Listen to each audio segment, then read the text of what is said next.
All right. So we got a good bit of stuff to talk about. I'm going to go through it pretty quickly, mostly because I record this, and you guys can go back and watch and listen and all that kind of fun stuff. So bear with best we can. Hey, I fixed it on the terminal, but I didn't fix it here. I wonder how to change the color scheme here. All right, I'll look into that and see if I can't do like an invert here. Because, as of right now, I'm still be burning your eyeballs.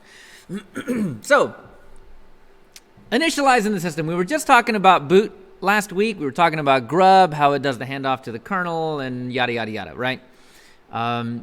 So, what happens after the kernel takes hold of everything? Who does it hand it off to? The answer to that is two answers, really. One is a really old answer that might still be in effect on some really old systems, and the other answer is pretty much what everybody else uses. So, sysv init, or sys5 init, or really just init. You will find this on a lot of older systems. Look at Ubuntu, like 12.04. Red Hat version 6, and that also extends to CentOS 6, and a few other older systems. So we're talking systems that were minted before 2012. So init has been slowly dying its death over a long period of time. One of the systems that would probably hang on to sysv init for the longest time just had a vote to keep it, but not as primary. That would be Debian. So Ubuntu gets all of its software and configurations and stuff like that from Debian. They add their flavor to it and then ship it out as Ubuntu.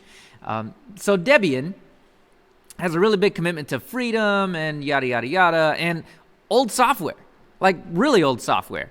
So if any system were to hang on to init, it would be them, and they just voted to stick it on the back burner in favor of systemd. So really, for the init stuff, just bear with. It's important, especially if you work in government or for the military, because I can guarantee you there's probably still RHEL 5 running around. And RHEL 5 was like in 2010 or 2008. It was old. It's really old. So anyhow, sysv init, also known as PID1. That is probably the most important part of all of this, because if you do and look at PID1, PID1 is still important. What do you think PID stands for? If this is a list of all the processes running on the system, PID stands for process ID, identifier. Identificator? Close enough, right? So PID1, this becomes the most important process ID on the entire system. If you kill PID1, you kill the entire system. Because every other process ID that is spawned, 2, 3, 4, 5, 6, 1,000, 20,000, 80,000, 100,000, whatever, all of those processes spawn from PID1. So PID1 is the most important process ID on the entire system. Starts all the softwares, daemons on boot. And in sysv init, uses init scripts. So let me show you why you're going to be happy that sysv init is dead. This is how you would start the cron daemon. Yep, it's that horrible. You really do have to have a good amount of experience in at least one or two scripting languages to really get a hold of all of this. We're going to dive into some basic scripting. It will not get this in depth. I just want you to know a little bit about what's going on in something like this. So we're not there yet. Don't worry about it. What you need to understand about something like this is that this is an init script. So a script used for init. What is a script? Just like a movie script, it is everything that needs to happen in order from top to bottom. There are a lot of conventions in here that really don't English well, but This very first line says bin bash. Bin bash is a alias, or really just the location of the terminal. And that first line basically says, all right, all this stuff that's coming after this, run it in a terminal. And then you will include files or directories like rc.conf, rcd.function, or rc.d/functions. You'll create some variables, and then you'll run some tests. This is basically, you can think of it as code, because, I mean, to be honest, it really is. That does a few things. It starts up a binary, redirects different types of output to dev null. Some people call this a bit bucket. I call it a black hole. When you put anything in dev null, it just goes away, like forever. We'll get more into that as we start doing redirects and some terminal magic, terminal foo. But like I said, this explains how you start a daemon or a service, stop a service, and what happens when you need to restart the thing, how it goes about all of that. And yeah, that's it. The alternative we'll look at here in just a minute looks like, oh, I thought I had it. Yeah, looks like that. Way more manageable. Way more English. So we'll get down to that in just a minute. So anyway, init is the old way of things. And once you get into Linux, you realize that nobody in the entire world likes change, not even people that are experts in the computing field. So when Systemd started to take over, there was a lot of gnashing of teeth and screaming and wailing and not fun stuff, not nice conversations that being had, etc., etc., etc. The term the Unix way was thrown around quite a lot. Anyhow, long story short, Systemd won, so didn't really matter. All right, so outside of init scripts, sysv init lives off of what are called run levels. The ones that you need to be aware of are really just 1, 3, and 5. There are 0, 1, 2, 3, 4, 5, and 6. But like I said, the important ones are 1. 1 is not a good mode, but you need to know that it exists just in case something goes wrong. So 1 is kind of like safe mode in Windows. It is a recovery mode. And if you get to this run level, you are root. There is no other user. That is why it's called single user mode. Single user being root. Root is the single user it's talking about. And this is, think about this, right? I deleted my my Etsy directory. If there was any chance of me repairing that, I would log into or hit the run level of 1 and then do my best to fix it. I got to cross my fingers and hope that those backups that I took months ago still work. Right? Or yesterday. Could have been yesterday. Hopefully it was yesterday. But anyhow, so 1 is not a nice place to be, but sometimes you just got to be there. Anyway, 3 is multi-user mode. So imagine you are only staring at this. Let's see if I can do it in... oh, wrong button. There we go. If you log into a screen like this, right, that's all you see, that would be considered multi-user mode, where multiple users can log in. They all get a command prompt. You can run whatever it is that you need to run, whether that's compiling software, downloading web pages, working on any kind of source code that you might be working on or something like that, administering a system by deleting files, moving files, backing them up, all that kind of fun stuff, restarting services, whatever. Lots of things can happen in this type of mode, but multi-user mode really just means being able to log into a system without a GUI. So if you are hitting init level or run level 3, it means you probably got a good handle on the system. You can run everything via the command line. Otherwise, you're going to be talking about run level 5, and that is the GUI mode.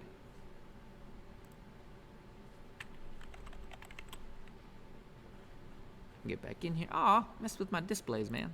Don't do that. Note to self, don't change much. it breaks things.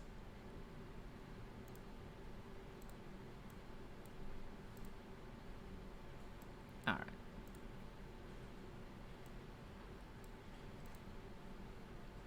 Okay. So I've got a nice little list. One of the funniest things about all of this is that these run levels don't actually go away. They never left. They just got relinked. I'm going to say that, and I don't know that about OpenSUSE, so we're about to find out if I'm lying to you. So let's go init 0. And what is init 0 going to do? What does that mean in English?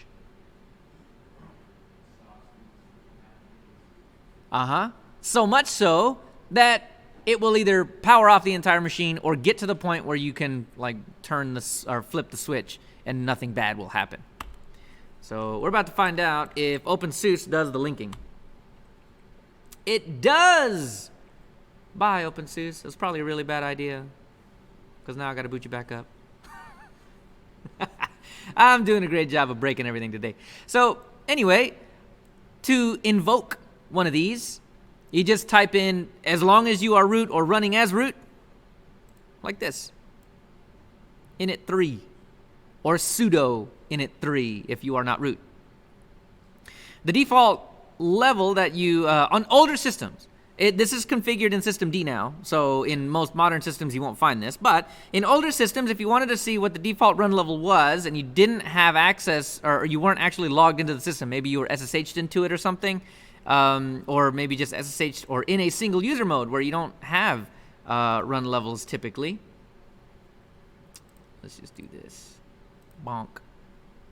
All right. Where you don't have run levels typically, you can look in this file and it'll tell you exactly what it is. Because it will say something like this. Configure environmental variable default run level equals 5. So if you saw this line, what run level would this machine be at? 5. Yeah. All the stuff on the left looks really scary, but it's not. The only thing you need to know is what's after the equal sign. 5. And that is the default run level. And 5 means what? Yep, you're going to see a desktop once you get in. Oh no, what have I done?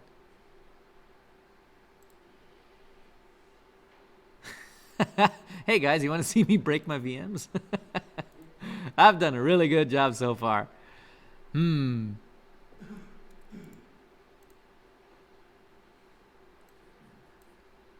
I'm still good. It's working, okay. I think what happened with that that halt, it actually asks ACPI, so the power management system underneath the operating system, to actually turn everything off. So I think by resetting and not killing everything and bringing it back up, power was off to the VM, and that's why I got that error. Run level 0 actually does a lot. More than what you see on the surface. It really does ask the entire system to stop doing what it's doing and shut down. And reboot, right? If you wanted to reboot, you can literally type in sudo init 6. But why would you do that when you could just type in sudo reboot, right? Or why would you do sudo init 0 when you could just do sudo power off? That would perform the same exact, or you'll get the same result in that. So you can also check that the environmental variable, whether or not what it's sorted to, you can look at it in etc init tab. So let me show you. I don't know that that's going to exist in this system because we are not running on sysvinit. We are a systemd based system, but I mean, what's the worst that could happen? Let's go see if that file exists. Mostly I want to use that to get you guys familiar with how to look at files when they come up, or when you get a file path, something like that.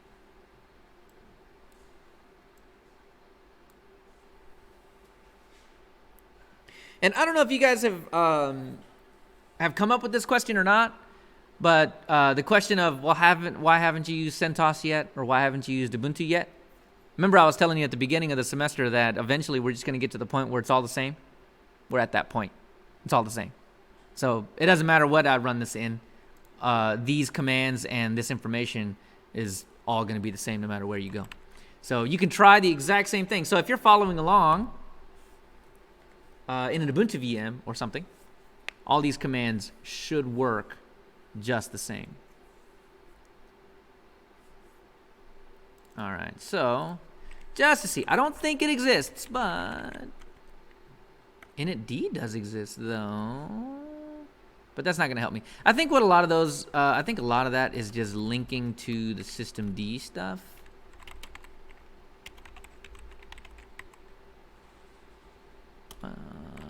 Yeah. They're not links. They really do exist.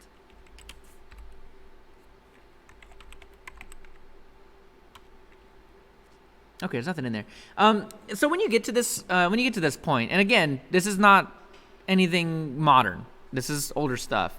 So the init scripts that I showed you, that behemoth amount of text that we saw a little while ago as the init script, if you put that script, just save it to a text file, make it executable, and put it in this directory right here, it'll run at run level 0. So it'll run basically when you tell the machine to shut down. If you want it to run in multi-user mode, you want to stick it in here.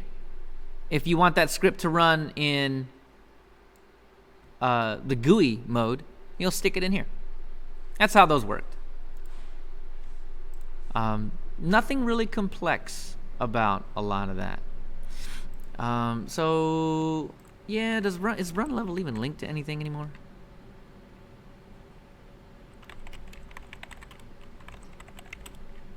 Sure does. So that actually does work. Run level is what? 5. 5 means GUI. All right. Okay, so modern times, and by modern times I mean around 2012 and later, 2014 and later, something like that. So systemd is a full-on, and then some, replacement for sysvinit, or sys5 init, or init. Systemd has become the new init system. However, it did not get the init title. It's just called systemd. And you can verify this. So psaux, we're going to run this command a little bit this week anyway. But if you scroll all the way up to PID number 1, you're going to see userlib systemd. That's how you know this is a systemd-based system versus something else. If all you saw up there was init, there's a good chance that it might just be a sysvinit system.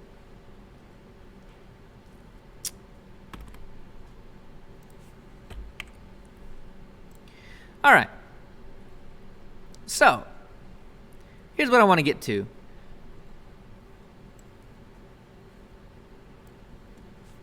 This, systemd controls pretty much everything on your system. It controls the networking stack. It controls all the software that starts on boot. It controls the software that starts 5 minutes after boot. Everything, absolutely everything. So you need to get familiar with the commands that systemd has available for you. And one of the biggest ones that you're going to find is system control, or systemctl. So if I yell at you system control this or that, you got to type it like that, systemctl. And it does exactly that. The commands that follow, or the options that follow systemctl, literally do control bits of the system. Depends on what you're telling it to do. So in this case, system control restart cron d service, what do you think it's doing? Let's see, systemctl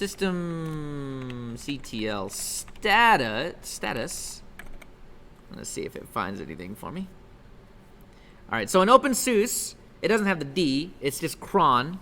And you're gonna find this a lot. So while 99% of this is gonna be the same, some distributions call it cron, some distributions call it cron D. And the D stands for daemon, which is the Linux way of saying service. And then they just stick a .service at the end of it to remind you what it actually is. So if we look at the status of cron.service, what is the thing that is blinking you in the face? What's that? I'm sorry? Well, not okay. Yeah. What is the most, or what is the thing that jumps out at you? Yes, it's running. It's active. So there's two things. It's running, and it's enabled. Those are the two things you should be looking at in a lot of these. And let me explain. So cron is basically a service that runs in the background that runs things over and over and over and over and over again automatically without your input. So if you want updates to happen every Friday at 8 p.m., you will configure that in cron. You'll just tell cron, hey, at 8 o'clock p.m. on Fridays, once a week, you need to run zipper up, right? And then there's probably like a -y option for zipper up to just feed it Y, yes, to do all the updates and all that kind of fun stuff. So you can get that configured in cron, and it'll just, without your input ever again, it'll just keep running it and running it and running it.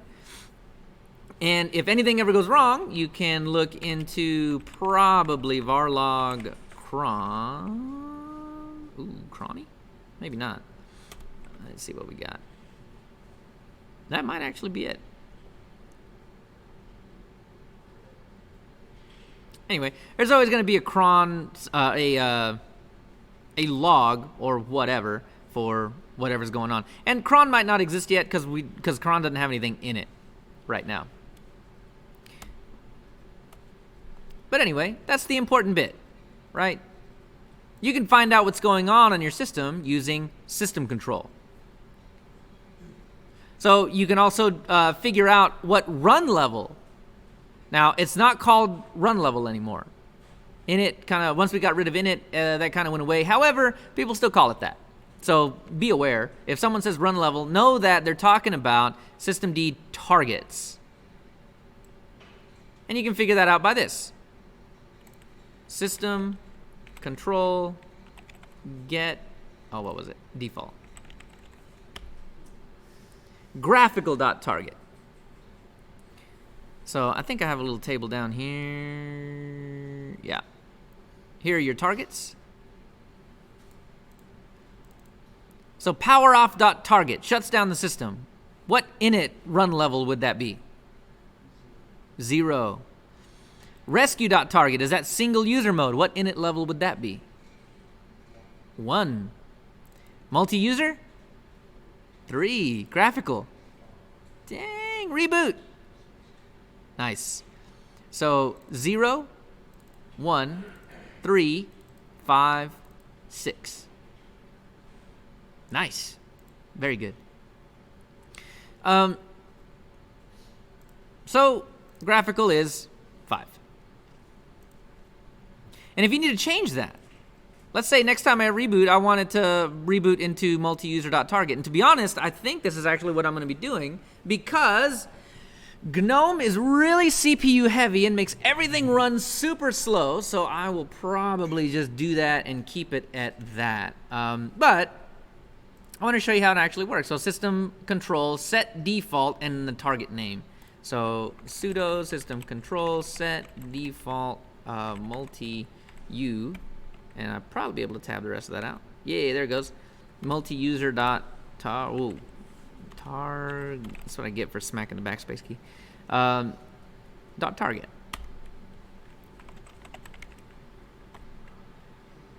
Very cool. So sudo, and not because you have to do it like this. You could totally just type in sudo reboot. It links to this the run level, but if you ever need to do this using the systemd command or the system control command, system ctl isolate reboot.target. And that'll do exactly what you think it'll do. It'll reboot the system. But watch. So as we boot up, it should happen a little bit faster.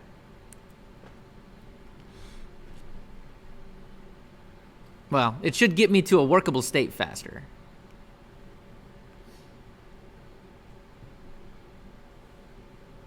Like that. It looks like it's breathing. You can do it, Seuss. I know you can. Ah, Hey, cool. That's it. This is where we're at. So since we're going to be running a bunch of commands anyway, I mean, there's no reason why we couldn't be in here. But what I'll do is crank this up just a little bit. Maybe I can do 150. Let's see what happens if I do 150. Ooh, 150. Biggish enough. So system ctl get default multi-user.target now. So that verifies what I just did. All right. So if we wanted to, from here, if we wanted to actually start the GUI up again, then sudo system ctl isolate graphical dot. Well, here, let me see. Should finish that off for me. Maybe not. There it is. Graphical dot target. So once I hit enter here, it should take me back to the GUI. I'm not going to do it because I kind of really want to stay here. That way I'm not using nearly as much system resource, and this video will come out right. So one of the things, and I could have done this with the cron D or cron up here, but this is what a unit file looks like. So when we do this, sudo system ctl stop cron.service, then we look at it again. What changed? It's inactive now, and in parentheses, I like the parentheses because it's super in your face about it. Dead. It's just done. No. So, but if you look, loaded user lib system d system cron dot service blah blah blah enabled. So that's telling me that if I reboot the system, it's just going to turn right back on. And the default setting for that, if you look at vendor preset, it tells you enabled. So if you install it from the repo, say it wasn't installed, and you installed it, it will be defaulted to enabled. That's what that first line means. Tells you where it's coming from, tells you its current boot status, which is enabled, and then the vendor status, which is enabled as well. So that just means that if you install it, it will be enabled by default. So if sudo system control stop cron.service was the way to stop it, how do you think we turn it back on? Start. And you don't have to actually type out the service part. If it is unambiguous, you don't need the dot service. Because what'll end up happening is there might be a cron.service, cron.wants, cron.target, cron. Blah, blah, blah. There could be a bunch of stuff there. That's when you need the little extension at the end, but cron doesn't do that. Cron doesn't work that way, so there is only a cron.service, which means you just type cron. You're okay, yeah, at that point. And then we can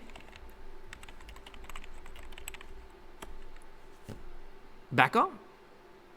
Cool. So that is okay. Check this out. This is the kind of thing that'll pay your paycheck, because software on Linux is actually pretty darn stable. It is a testament to why all the servers out on the internet are Linux. You start the service and it just chugs along for like ever. When it stops chugging along, I've just shown you how to write your own paycheck. Quite literally stop the service and start it back again. Fixes the problem 90% of the time. Outside of that, it's configuration files or something like that that we'll get into in a later chapter, but that's it. And there's that was a two-step process, right? Let me show you how to make it one. So say that you want to restart the cron service, but you don't want to stop it and then start it. You just type restart. The end. The status should still be the same. But notice the PID changed. So look at main PID right above. It says main PID 1475. And then there at the bottom, it'll say main PID 1481. So it did. It stopped the service, started it up again, and it got a whole new process ID. That's how you know it actually stopped and started again. So behind all of this, and you can see it, look again at that loaded line. It says loaded /user/lib/systemd/system. And then the name of the service, cron.service, right? Y'all see that line? This is why I want to be graphical, so I can actually highlight stuff. So I'll get back into graphical in just a sec. But that line is important because it tells you where the actual unit file is. So I really didn't forget about this. I didn't just get off on a tangent. I promise. This is really the point of all of this. The unit file actually contains that. It might contain more. It might contain less. But this is pretty minimal. So the odds of it containing less is pretty slim. But I haven't looked at the cron D service, so I could be lying to you. Let's see. Let's go look at it.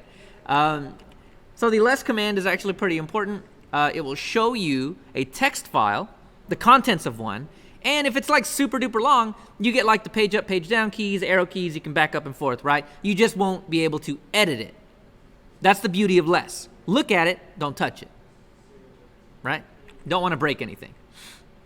So let's go look at it. I'm just going to type in the file path that is in that loaded line. So Unix system resources, library, system D, system, and then we're going to look at cron.service. So this matters. Having the .service here matters because it is the actual name of the file. Take a look. You see the unit section. There's a description. It is a command scheduler. After NSS user lookup.target, network.target, timesync.target, and after postfix.service, sendmail.service, xm.service. Let's stop there. What does that mean? Description. That is actually pretty optional. You don't need it, but it's nice to have it because it gives you a general idea of what the heck's going on here. Why this unit actually exists. It is the command scheduler. So for your information, doesn't change the behavior of the software at all, but it tells you it's the command scheduler. So if you want to schedule commands, this service needs to be running. What this service actually does is it just watches the clock. It's got a list of all the things that happen at a certain date and time, and it watches the clock. When that date and time hits, run it. That's why you want this daemon running. If the daemon's not running, it'll miss.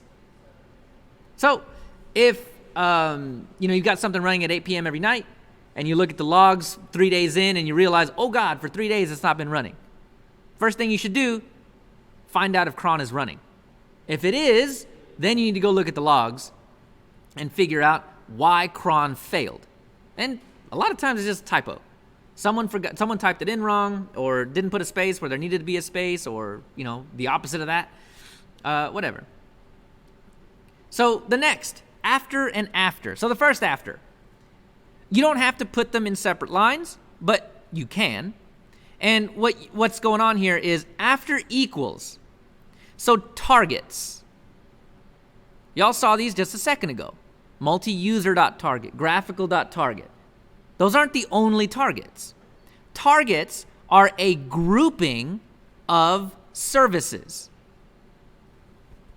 So multi-user.target is like making sure all of the base services are up, like networking and things like that.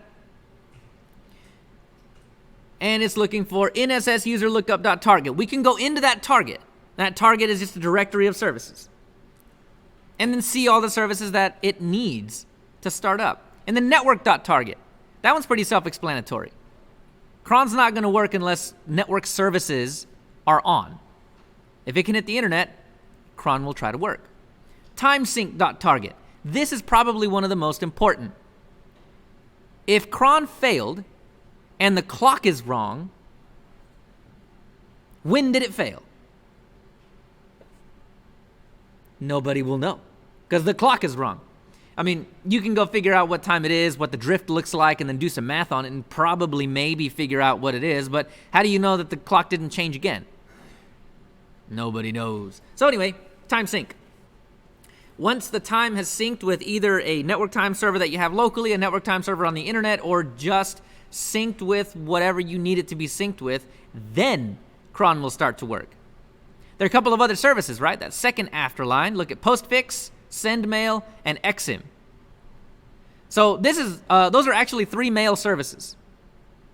Separate mail services. They don't have anything to do with each other. It's looking for if one exists and it's on, then run cron.service. So that after is pretty self-explanatory. So this unit will only run after NSS user lookup, network, timesync, postfix, sendmail, and exim are running. If those things don't exist, then ignore it. Then now we go down to service. So that very top part under unit tells it when to happen. Service decides what happens. So you're looking at exec start. So executable start. Here's how you do it. User sbin cron and whatever the in option does. Then execute reload. How do you deal with restarting that service? And what it's asking you to do. So when you run, here's let me actually put this to what would happen. So executable start is what happens when you type that. You're mapping that command to whatever exec start says. So when you run system control start cron, it literally actually just runs the command after the equal sign. User sbin cron -in. So if you want to see what that actually does, cron is actually in your path, so you just have to type cron.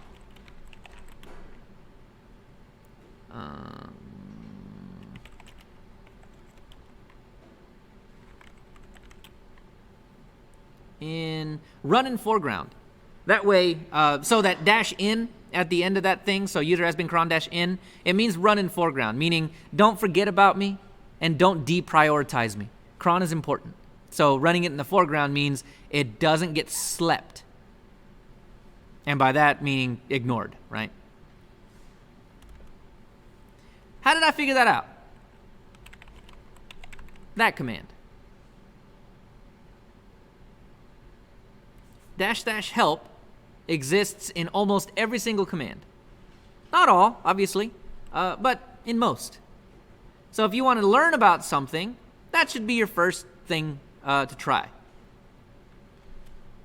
If that doesn't help, if the help doesn't help, you can do it like this. Man, short for, anybody guess? I'm about to get all of the information on cron. Manual, yep. Boom. Look at this. The description gives you a history lesson, because we all love those, right? Tells you that classical sysv and its scripts are used. Now with systemd, it's different. Yeah. Anyway, so going through all of that is pretty important. If you want to learn about stuff, you've got to go through this. This is pretty important, and it works just like less does. You'll just arrow down, arrow down. So the help file really just contained all that, right? But there's way more to cron than anything else. And page down works. There's a lot to it. There's just a lot to look through. There's also, oh, by the way, if you're running less on a file and you need to get out, you hit Q. Q will quit that interactive terminal. Same with man. Man is really just less. So hit Q to get out of there. There's also info. Yeah, because it'll scare you sometimes. But info. Sometimes it is pretty much just the same thing as man. But info, if it is created, if there is one, an info page, then info tends to have more information than man does. So start with help. --help. Or -h if it's an older system. And that'll give you the basics. You want to know more? Man, and then the command that you want to learn about. You want to know even more? Info, and then the command you want to learn about. And you want to know even more? Google it. Seriously. There are books written about each individual command. I mean, someone's heart and soul went into these softwares, man. This was not some big old Microsoft company putting this together. This was some guy in a garage putting it together because he just needed a solution. And then it got adopted by the wider community, and all of a sudden, cron is in every single distribution of Linux in all of existence, right? Thanks, guy from the 80s. You're awesome. I don't know his name, but the current maintainer, if you look down at the bottom of info, current maintainer is Paul Vixie, Marcella, I'm not even going to try that one, and Colin Dean. Thanks, you guys. Anyhow, so that's pretty much the explanation of this. We talked about these. Oh, no, we didn't. What if you don't want cron to ever start again? Never on startup. I'm never going to use cron. I don't schedule anything. I like doing everything manually. Let's just turn off cron and save my 6 kilobytes of memory on startup, right? What if you want to do that? Sudo system control disable cron. Then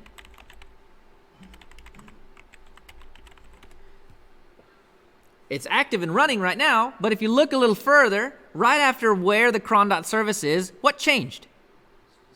It's disabled now. What does that mean?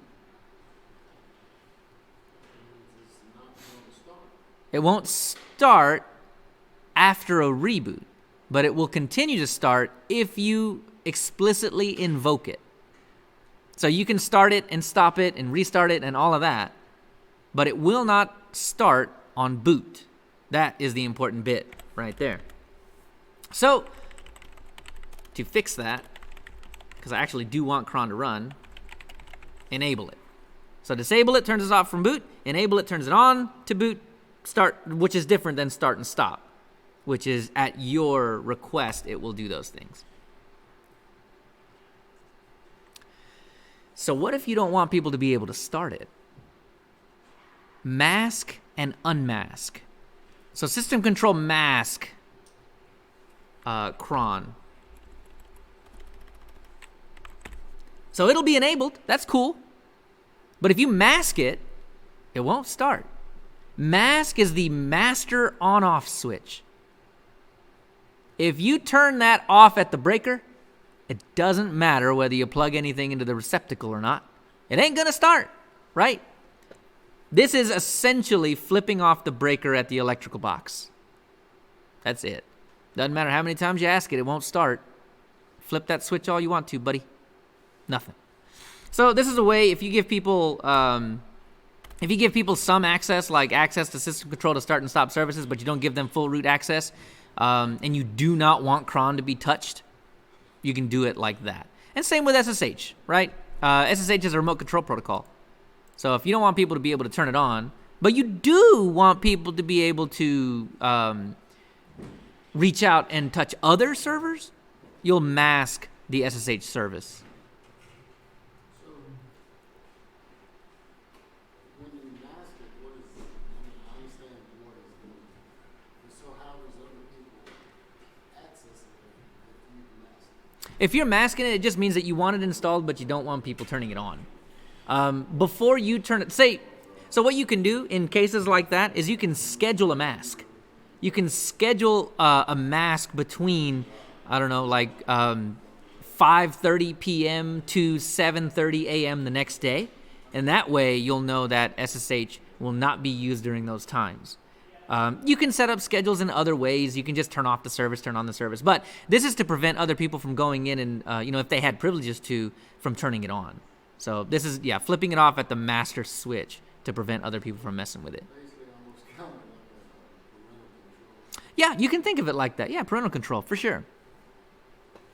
So something else that you might want to get familiar with is, let's say when you first installed your Linux VM, and it is running fine. It's great. But after about 6 weeks of dealing with this Linux VM, it is starting to boot up maybe another extra minute or 2 or 3 or 4, something like that. And you're like, why? Why is it taking so long? Systemd analyze blame. I love this thing. It tells you exactly how long everything is taking to boot.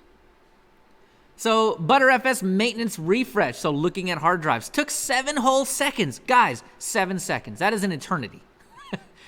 4 seconds to start postfix, 3 seconds to start AppArmor, 2 seconds to start Plymouth, Firewall D, LVM, Modem Manager, rsyslog. You can see that, Modem Manager? Yeah, it exists still. NCSD, Init RD, Cronny D, Network Manager, System D, vConsole, all this stuff. If you want to figure out what is taking up all that time, you look at the top of this list. And if I were to reboot with the graphical target started, I guarantee you we're going to see something like 30 seconds to start graphical.target. It takes forever. It is not fast by any means unless you've got a fast machine. And, I mean, obviously I do not. So, this is a good way to figure it out. What the heck is taking so long? Oops, no. So we talked about default targets, a little bit more systemd, hostname control. So like I said, systemd controls the entire system, the whole thing. So if you want to see what's going on, hostname control will just dump out all the information about your system. This is really important stuff, right? If you run into issues, one of the very first questions that you're going to be asked is, well, what kernel are you running on? Because it matters. There might be issues with a certain version of software and a certain version of the kernel not being compatible or just causing issues or breakages. And to do research on that, you got to know both. What software is crashing? And then what kernel are you running on? That'll be the very first step to figuring out what's happening. So, hostname control, but you can do more than that. Ooh, the return of -- help. You can find the version of hostname control, but really more often, you will be using the bottom commands down at the bottom of this help file. And that is status, set hostname, set icon name, set chassis, set deployment, set location. So this is just information that you can use inside of hostname control to add more information to the system, right? Like location might be important because you might have 70 identical OpenSUSE machines running, but only 5 of them are running in Bangladesh. Might be a good idea to throw out set location Bangladesh. That way, you know, right? Because a lot of times, documentation only gets half done, and you'll just get a list of IP addresses and logins or something like that, but no idea where you're actually logging into. So if you set this information, you can log into some random one, hit hostname CTL, and then figure out where it is that you're running. So hostname CTL, set location, Bangladesh, right? I need to know where it is, Bangladesh. It's in Bangladesh, right? And then this one is the big one. And, I mean, you can name it whatever you want to. Let me see, something like HTTP SVR BGLDSH 01. Now, this doesn't change until after a reboot, but it does change when you ask it. So if you just do hostname, it'll give you that. If you do hostname CTL, it'll give you the static hostname. Look, it wasn't there before, but it is now. Location, Bangladesh. And you can do the same thing with everything else, right? Set deployment, set chassis, set icon name, all kinds of fun stuff. You can set tons of information in there. But it's important to know how to change some of this stuff. So hostname CTL, that leverages systemd. And same with journal CTL. Running journal CTL by itself is not all that helpful. Okay. So, wow. SUSE really loves it when you are admin, but not when you are not. So the downside to this is that journal CTL starts at the very, very top and then takes you down to the bottom. Well, if you want to know what just happened, and you've been running this server for about 6 years, may God have mercy on your soul, because you're going to be hitting that page down key and holding on to it for a very, very, very, very, very long time. How about start the other way around? So what you'll want to do is give journalctl some options. XE is pretty common. It does the opposite. It adds a little bit of formatting and starts you at the bottom of the log, which means the most recent stuff shows up first. And look, everything that I have done shows up. Look at about the middle of this page. And notice, requests. I'm actually doing some of this stuff. So look, you can see, I wish there were line numbers. You can see up at the top, toward the top, where you see my name, Leo, TTY equals TTY1, PWD, home Leo, blah, blah, blah. Well, moving to the right a little bit, you can see the command that I ran. Hostname CTL set, hostname HTTP server Bangladesh 001. Right? No, I didn't name it Batman, or Superman, or Tlaloc, or Odin, or something cool like that, right? The idea of treating your servers like cattle and not pets. It's a sad realization when you have to do that, but it helps, I promise. Anyway, the idea, though, is that nothing goes unnoticed in a Linux system. Nothing. So you'll see everything that happens. If we go up a little further, you can see hostname CTL set location Bangladesh.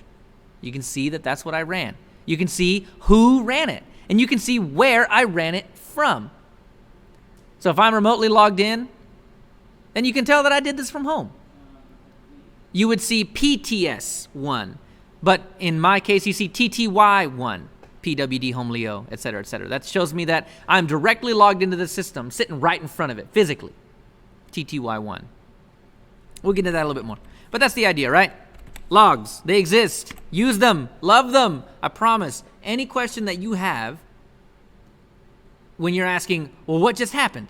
It's there in the log.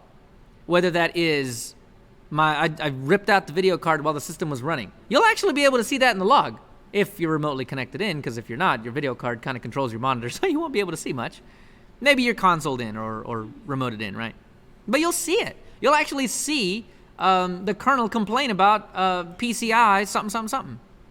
You'll see it happen in real time. As long as you don't short out your motherboard on the way doing it, right? All right. So we're going to run through this stuff pretty quickly because you saw me use PS earlier. AUX is a very common set of options to use with PS. So PS stands for processes. Just show me the processes. If you do it without anything, you'll just see the processes in the current terminal. Hey, look, TTY1. That's me sitting right in front of the computer. If I run something, you'll see it. So I ran the PS command, and it showed me that while I was running the PS command, it had a process ID of 1723. Notice that? Second to the bottom line, to the left, 1723. So let's say for some reason that PS hung, like it froze and is not working anymore. That's not a good thing, right? So we can get into killing. We'll get into killing stuff here in just a minute. Yeah, we'll hit that in a minute.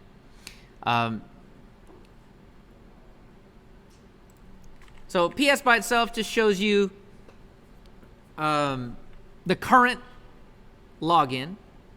PSA will show you all of the logins that I am currently in, but I'm only logged into one, so it doesn't really show much. But in the screenshot right here, I'm logged into terminal 1, 3, and 5. And then you can see, bash, bash, and bash, and then terminal 5, I'm also running apt, and then I ran PS in terminal 3. So I had 3 things going. I mean, if I had 3 different screens, you could actually see everything going at the same time. But that's just more of an idea, showing all users' processes on the system. So as a root user, you can see what Betty's up to. You won't know that it's Betty because you didn't give it the U option. U will also show who did it. Look at the very left now. It says user, Leo. But the cool thing is, when you pair up AU, it also gives you CPU and memory information. So you can figure out exactly who is tying up all of the system resources. It's pretty nice. And then X, PSAUX, should show you all those question marks. That's going to also show you services and things that have been started up by non-users. Yep. Linux has this idea of service accounts and the idea of root. Those two users can run, well, the root user and service accounts can run software. And if you want to see them, you got to add the X option to see them. So AUX, it's common because when you say, I want to see all the processes running on a system, that's how you do it. PSAUX, or XUA, or UXA, or AXU. Doesn't matter the order. As long as you have PS and the letters A, U, and X, it'll work. So you can see some other stuff like F if you want to see the tree. Well, that didn't work.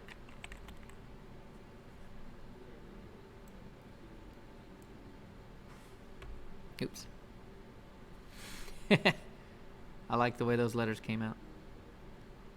You just yell that out real loud, right? When the system's running really slow, yeah.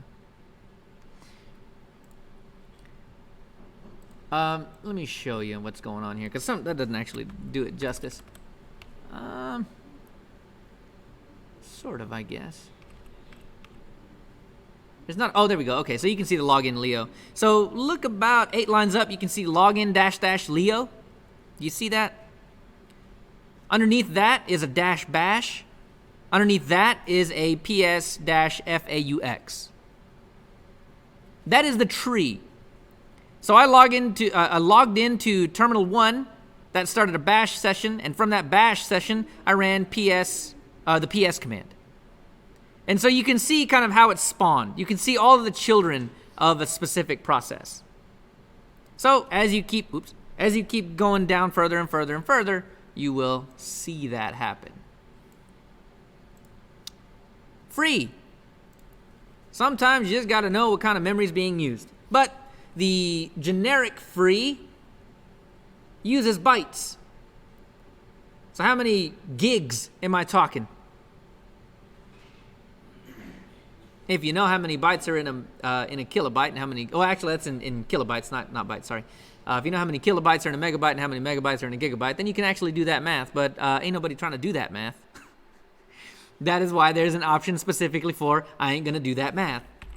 -H. That H stands for human, literally. Makes it human readable. Yeah, 1.9 gigs, so 2 gigs. 1.5 gigs is free. 1.7 gigs is available. Wait a minute, what's the difference between free and available? So free actually takes into account the amount of buffered or cached memory.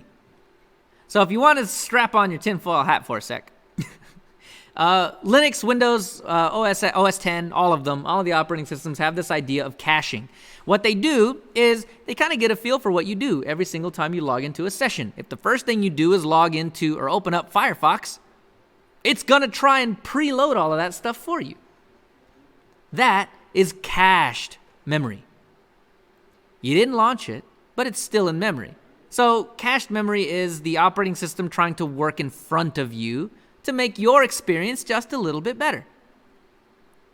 Now, free takes into account that cached memory.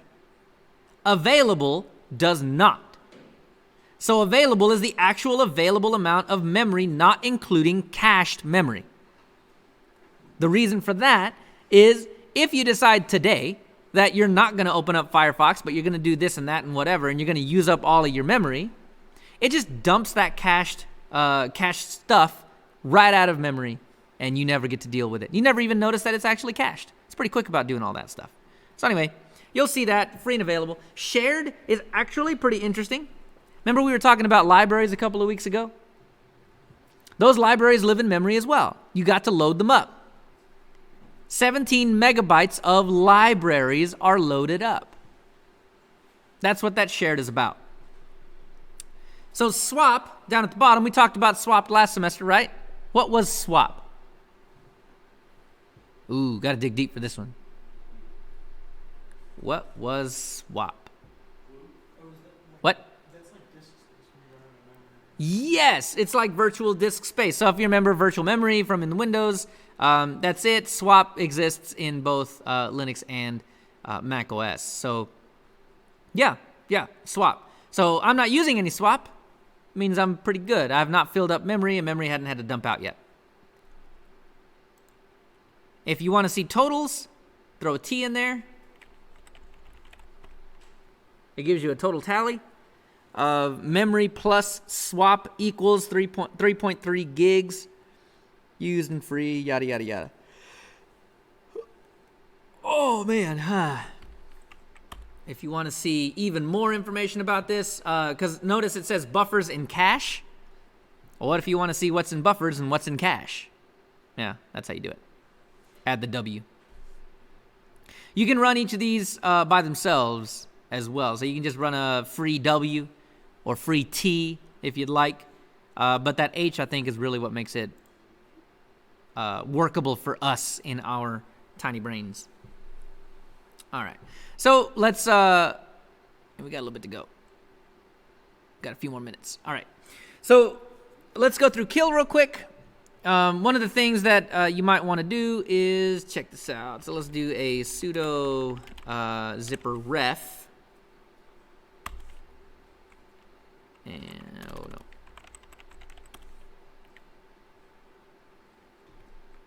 Okay, and I'm going to stop that. I used Control Z to do that. And it's basically stopped. So you can take a look at, oops. Oh, jobs.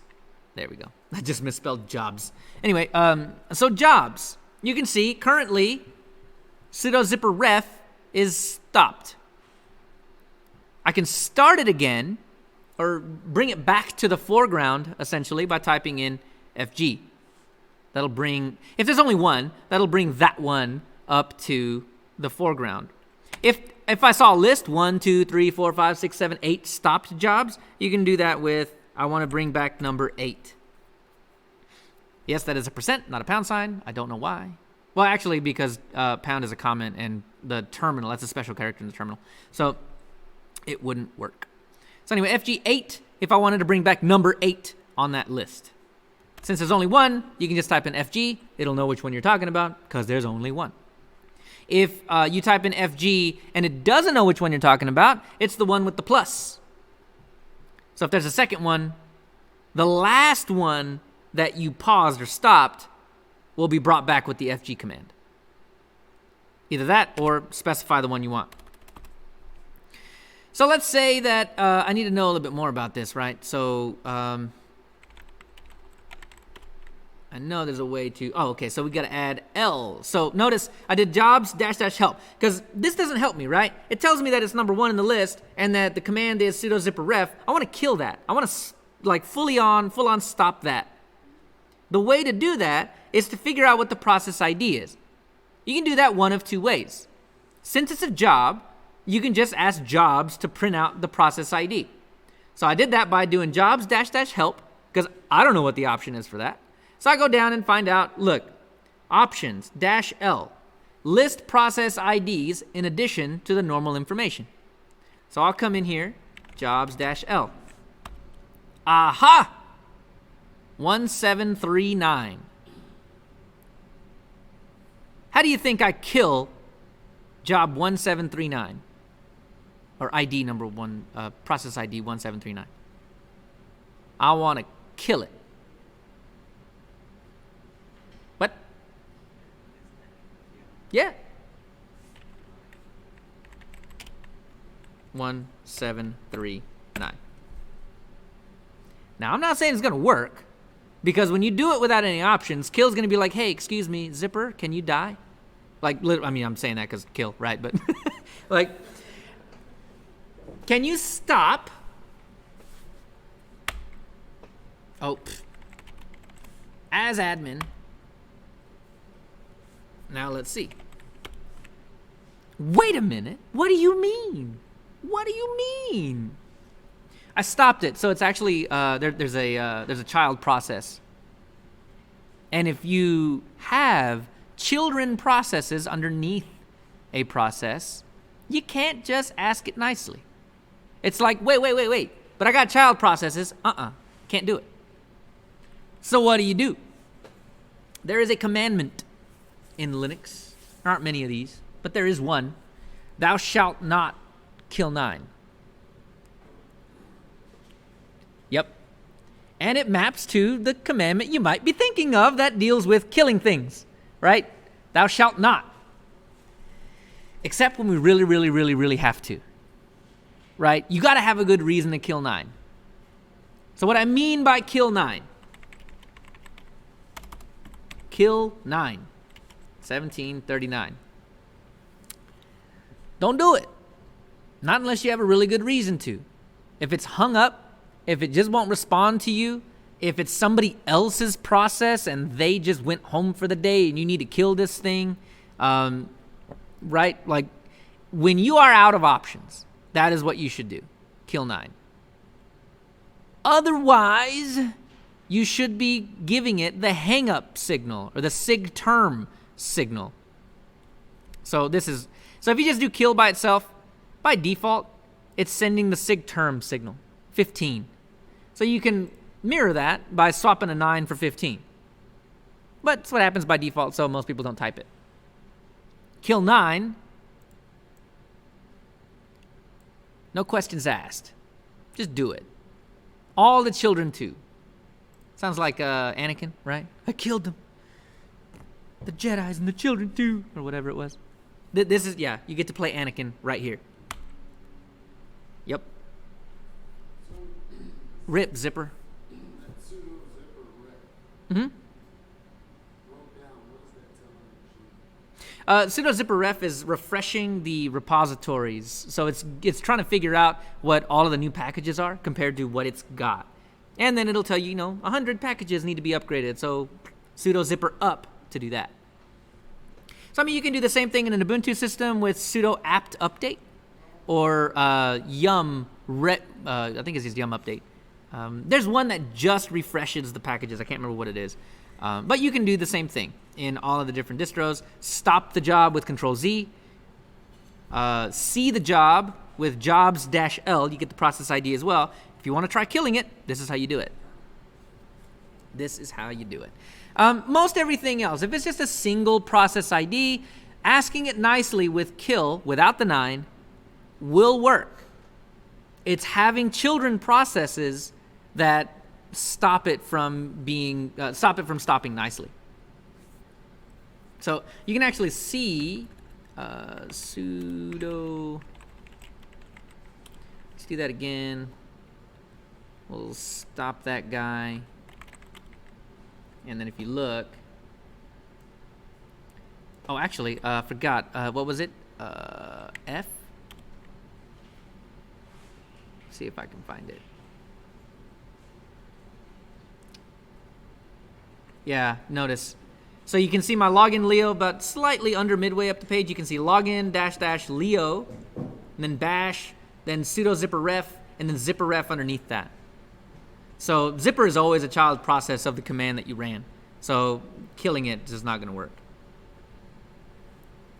And notice down at the very bottom, the last 2 lines are actually additional children processes that aren't associated with the original process ID. So that GPG agent, homedir, var, temp, zip, blah, blah, blah. It's actually checking the keys that you have that OpenSUSE shipped with and matching them to the repositories. This is a way for them to verify that you didn't get hacked and the repositories got changed up and you're downloading malicious software now. It's a way to verify that is not happening. Cryptography is fun, guys. All right. There's another way to do this. pgrep. Pretty cool. If you want to just figure stuff out by name, right? pgrep zipper, pgrep bash. If you know the name of your process, but you don't know the process ID and you kind of forgot how to get that, or you just don't want to sift through a bunch of crap, pgrep. Because the alternative would be doing psaux grep zipper. That'll work as well. And sometimes you need to, right? Sometimes you might need to, because look, if you do pgrep zipper, it only shows you the command that actually starts with zipper. And the first command that showed up in those last three says sudo zipper ref. So that wouldn't show up unless I pgrepped sudo. Notice 1803 matches with that line, 1803. So pgrep works. It is very, very useful. But in some cases, it just doesn't tell the whole story. Now, I'm not going to make you go that far this week, but I did want to drone on a little bit about jobs and processes and how to kill them and all that kind of thing. Well, sometimes you don't want to kill a process. Sometimes it's just tying up all of the CPU resources and you're like, man, bro, you should have told me that you were going to do video transcoding for the next 70 hours. You should have just told me, right? They didn't tell you. So on that system, you can go in and set a nicety, set nice on a process when you launch it. And you can do that like this, right? Normally you would just type Firefox. But if you wanted Firefox to take a back seat to everything else, oh, actually, this is the opposite of that. This is telling Firefox to be as, chomp up the CPU, use it all. Have no regard for anybody else. If anybody else wants to use CPU time, too bad. Firefox gets first dibs. You can do that by setting nice the value of -20 and then launching the software. So this is a scale. That scale goes from -20. Yeah, put on your math hat for a sec, right? You got a number line. The start of it is -20. The midpoint of that is 0. And the opposite side of that is 19. It is a slider. 19 being super duper nice. Like Canadian opening the door for you nice, right? Sorry, go ahead. Sorry, go ahead. Sorry, go ahead. Sorry, go ahead. Sorry, go ahead. Right? Over and over and over again. Everybody else can have more CPU time than me. Everybody else. The opposite of that is -20. I'm going to be as aggressive as the CPU will allow me. And then somewhere in between, right? 0 is the default. You're just going to share time with everybody else. If you want it to be slightly more nice, then you just give it an in1. If you want it to be slightly less nice, give it a -1. So the way that you do this, so let me see, sudo nice. Let's say I want this to be pretty nice about it. Oh, I got to kill the old zipper before I start a new zipper. So let me see. How about FG? We'll bring back. Right, see what happened? I just did FG. Brought that old zipper back, let it finish. And now I can try mine again. So with nothing else running on the system, the nicety doesn't actually matter. It doesn't matter at all. But let's say you have 20 people logged into this system, all doing different kinds of things, and you need to figure out if there are new packages available or something like this. You can do that. Nice-in10 says that if there's a nice value of any other process that is less than 10, whether that's 9, 8, 7, 6, 5, 4, 3, 2, 1, 0, -1, -2, -3, all the way out to -20, then those processes get priority. I will sit at 10. And that works a lot. But let's say you're running this and it's going through. Let's stop it because what I want to do is re-nice it. So in the middle of this, let's say that everybody's using the computer so much that I have no choice but to change the niceness of my zipper command. So you're like, all right, guys, you guys have been messing around using transcoding and doing all kinds of stuff for the past hour. I need to get this repository refreshed. So in the interest of time, we will go in and re-nice this process. So let's figure out what the process ID is, 1891. Then we can come in and sudo re-nice -in to -20, process ID 1891. and then bring it back. And now, if anybody else were doing anything on the system, that would have prioritized the zipper command, and it would have trounced all over anybody else. I don't care about your CPU requirements. I need it. Give it to me now, and I will do this. And then when I'm done, you can do whatever you want, but not right now. That's the idea. All right. Last little bit. Top. Really cool, slightly interactive way to take a look at what's going on. The coolest thing you can do with this is Z. Yay, color codes it. It's nice.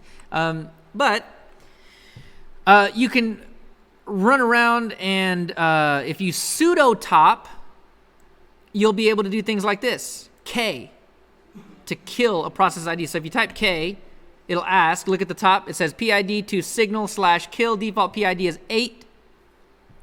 It assumes you want to kill the most hungry of the processes. That's not a good thing to kill. PID 8 is actually pretty important. It's the scheduler, the task scheduler, so deciding what is nice and what is not. So hit escape and that'll figure itself out. But notice inside the top, you see on the 4th column, you see ini, 0. It's default. Look a little further down, you see -20. There are some processes that are started with a -20. Look at look about midway down, you see a 19. So that process is super nice. The -20s are super aggressive. And you can just kind of watch what's going on. Not really a whole lot going on. And you can do some sorting. Look up at the top. You can swap the way that you're dealing with kilobyte, well, kibibyte, mibibyte, gigabyte, tibibyte, pibibyte, ebibyte, I think, maybe? I don't know. Anyway, you can kind of sort around with that. You can change the way the memory is with a little M. By the way, I was doing capital E, so Shift E was changing the way that it was measuring. Little M will give you a cool little graph down there. Capital M will sort processes by memory. Notice now, in memory, 1.652, 1.180, 0.809. It's sorting memory from top to bottom.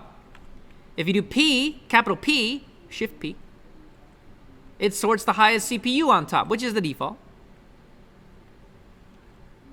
Oops. If you hit H, it'll tell you everything. All the keys that can do stuff.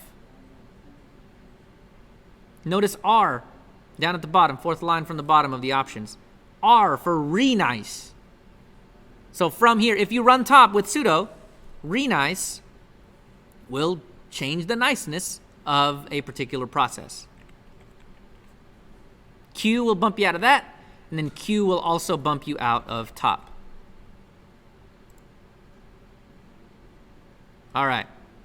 So Thursday, I want to cover no-hup and screen. They are similar but not the same. These are ways to run processes in the background. Because if you noticed, all you can do is Control-Z to stop something. And if you do something like sudo zipper ref and, it'll push it to the background, but it won't actually, oh, it will. Ha! Zipper is special. Because it has child processes, that's why. The child processes are running back here. But it won't ever actually, or shouldn't ever actually finish, because the main process has been pushed to the background and stopped. So if we do FG, it'll pull it back up front and then finish out. So anyway, that's, without doing FG, it'll never actually finish. No-hup and screen are ways to allow it to finish, but no-hup is simple, screen is a little more in-depth. Well, I want to demonstrate screen, because I'm asking you to do some of that in the lab. So before, let's log out. The lab is pretty self-explanatory. The quiz is pretty self-explanatory. Just answer the questions. In the lab, keep in mind, I had some people do this to me. SS is not a command. It is me telling you to take a screenshot at that point. People, there is a command called SS, and it is a way to show different network connections on the system. So if you see that, no. In the network section, we might talk about SS or netstat, which is similar. Oh, netstat doesn't work. But anyway, SS really just means take a screenshot there. Don't run that. Just take a screenshot. Anyway, so I have you do sudo apt update, blah, blah, blah, list all paused jobs, launch a second terminal.